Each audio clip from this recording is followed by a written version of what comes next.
بعض لوگوں کے مرنے سے بہت سے لوگ مر جاتے ہیں اور بعض لوگوں کے مرنے سے بہت سے لوگ جینے لگتے ہیں۔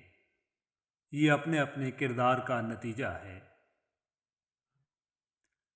میں پہلے بے وقوف ہوا کرتا تھا۔ مجھے لگتا تھا کہ لوگ قسم اٹھانے کے بعد سچ بولتے ہیں۔ رو کر مانگ لیا کرو اپنے رب سے، اسے کسی کے رونے پہ ہنسی نہیں آتی۔ یہاں مزدور کو مرنے کی جلدی یوں بھی ہے محسن، کہ زندگی کی کشمکش میں کفن مہنگا نہ ہو جائے۔ اگر ساتھ دینے والا لڑکھڑا جائے تو اسے سنبھال لیا جاتا ہے، تبدیل نہیں کیا جاتا۔ جس کو یقین آ جائے اللہ پر، اس کی حکمتوں پر، اس کے فیصلوں پر، وہ کبھی نہیں ٹوٹتا، کبھی نہیں گرتا اور کبھی نہیں جھکتا۔ بالکل خاموشی سے کوئی شکوہ نہیں، اللہ پر یقین رکھیے کہ حالات بدل جائیں گے۔ نہ بھی بدلے تو پھر کیا، میرے رب کو بہتر پتہ ہے، یقیناً اس میں بہت بھلائیاں ہوں گی۔ بے شک شکایت کرنے سے خاموش رہنا بہتر ہے۔ جب کسی کو کوئی فرق نہیں پڑتا تو شکایت کیسی؟ کسی انسان میں خوبی دیکھو تو اسے بیان کرو، لیکن اگر خامی دیکھو تو یہ تمہاری خوبی کا امتحان ہے۔ اللہ سے مانگنا کبھی مت چھوڑنا۔ اللہ نے ابلیس کو بھی دے دیا جو اس نے مانگا۔ تم اپنے آپ کو کتنا ہی گناہگار سمجھتے ہو، اللہ کو پکارنا مت چھوڑنا۔ آپ کی عزت تب ہوتی ہے جب آپ کے پاس کچھ ایسا ہوتا ہے جو سب کے پاس نہیں ہوتا۔ روٹھی ہوئی خاموشی سے بولتی ہوئی شکایتیں اچھی ہوتی ہیں۔ شکایتیں ہوں تو دل کا غبار نکل جاتا ہے۔ شکایتیں اگر خاموشی اختیار کر لیں تو فاصلوں کا سبب بن جاتی ہیں۔ صرف مسکرا دیجئے اور کہہ دیجئے کہ میں ٹھیک ہوں، کیونکہ کوئی بھی حقیقت میں پرواہ نہیں کرتا۔ اگر کسی کو اذیت کے دہانے پر لانا ہے تو ہمدرد بن کر بہت پرواہ کر کے چھوڑ دو اور لا تعلق ہو جاؤ۔ تعلقات کی ابتدا میں احساسات ظاہر ہوتے ہیں اور ان کے اختتام پر اخلاق ظاہر ہوتے ہیں۔ تمہیں اس فانی دنیا میں ہر اس چیز سے بچھڑنا ہے جس سے تم محبت کرتے ہو۔ وفا کرو تو ہمیشہ دریا کے کنارے پر اگی اس گھاس کی طرح، جب ڈوبنے والا اسے پکڑتا ہے تو یا تو وہ اس کو بچا لیتی ہے یا پھر خود بھی اس کے ساتھ ڈوب جاتی ہے۔ فرعون نے سوچا تھا کہ سارے بچے ذبح کر دوں گا تو موسیٰ علیہ السلام پیدا نہیں ہوگا، سو فرعون نے وہی کیا جو اس کا پلان تھا۔ لیکن رب العالمین نے موسیٰ علیہ السلام کو فرعون کے گھر کے صحن کے اندر پروان چڑھا کر قیامت تک رہتی کائنات کو یہ دکھا دیا کہ وہ رب کائنات ہے اور وہ بے شک ہر چیز پر قادر ہے۔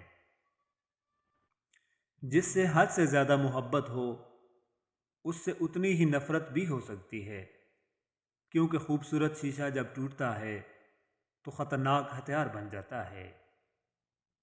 نفرت کا اپنا کوئی گھر نہیں ہوتا، جہاں محبت دیکھتی ہے وہاں اپنا گھر بنا لیتی ہے۔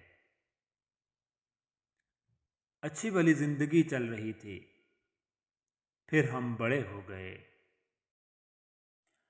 یہ کس نے دی ہے مجھے ہار جانے پر تسلی، یہ کس نے ہاتھ میرے ہاتھ پر رکھا ہوا ہے۔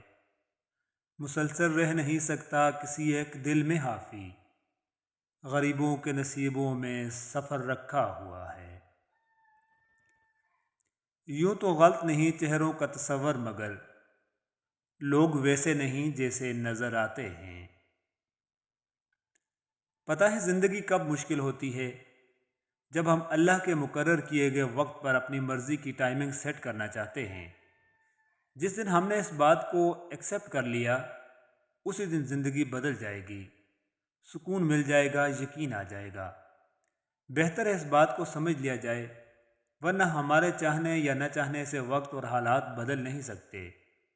بدلتے تبھی ہیں جب اللہ چاہتا ہے۔ بے شک اللہ جب ناراض ہوتا ہے تو وہ کسی کو زندہ نہیں گاڑتا، کسی کا رزق نہیں روکتا، نہ ہی آسمان سے پتھر برساتا ہے۔ وہ تو بس سجدے کی توفیق چھین لیتا ہے، دلوں پہ مہر لگا دیتا ہے اور دنیا میں غرق کر دیتا ہے۔ بے شک یہ عذابوں میں بدترین عذاب ہے۔ ہم مسلمان جس چیز میں سب سے زیادہ اچھے ہیں وہ ہے ناشکری۔ بڑی گاڑی چاہیے، بینک اکاؤنٹ میں بہت سارا پیسہ ہو اور بڑا سا گھر ہو، مگر غور کریں تو اللہ تعالیٰ نے بنا مانگے ہمیں ہماری سوچ سے زیادہ نوازا ہے۔ باقی چھوڑیے، ہم صرف اس بات پر اس کا شکر ادا نہیں کر سکتے کہ اس نے ہمیں مسلمان پیدا کیا۔ بے شک زیادہ سمجھدار اور زیادہ بے وقوف میں کوئی فرق نہیں ہوتا، کیونکہ یہ دونوں کسی کی نہیں سنتے۔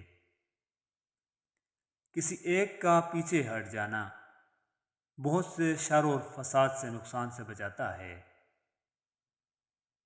اور کچھ لوگوں سے عجیب سا رشتہ ہوتا ہے، وہ لڑتے رہیں، ناراض رہیں، چاہے ڈانٹتے رہیں، پر دل کرتا ہے وہ ہمیشہ سامنے رہیں۔ ہر انسان کی زندگی میں والد کی ایک بہت بڑی اہمیت ہے، جس کو بتانے کے لیے مجھے اس سے زیادہ طاقتور تصویر نہیں ملی کہ باپ کا سایہ کیا ہوتا ہے۔ اللہ تمام والدین کا سایہ قائم و دائم رکھے۔ آیا خیال جسم کے کھنڈرات دیکھ کر، کیسا حسین شخص محبت نے کھا لیا۔ جب تمہیں لگے کہ تمہارا کوئی نہیں ہے تو آسمان کی طرف دیکھنا، وہاں وہ ہے جو ہمیشہ سے تمہارا تھا اور ہمیشہ تمہارا رہے گا۔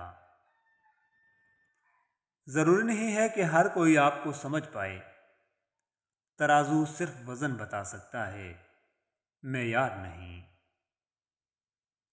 اگر کسی مسکراہٹیں آپ کے وجود سے وابستہ ہیں تو آپ کا وجود قابل رشک ہے۔ آپ صرف بری باتیں چھوڑ دیں، اچھی باتیں خود بخود آپ کو تلاش کر لیں گی۔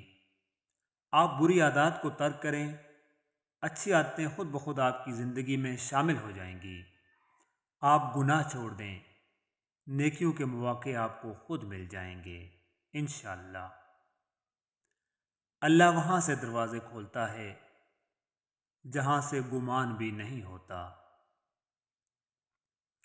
ایک تلخ حقیقت، عورت جیسے جیسے ترقی کر رہی ہے ویسے ویسے فحاشی پھیل رہی ہے۔ گھر کا مرد ظالم بنتا جا رہا ہے اور باہر کا مرد ہمدرد بنتا جا رہا ہے۔ زندگی کی الجھنیں شرارتوں کو ختم کر دیتی ہیں اور انسان سمجھتا ہے کہ وہ سمجھدار ہو گیا ہے۔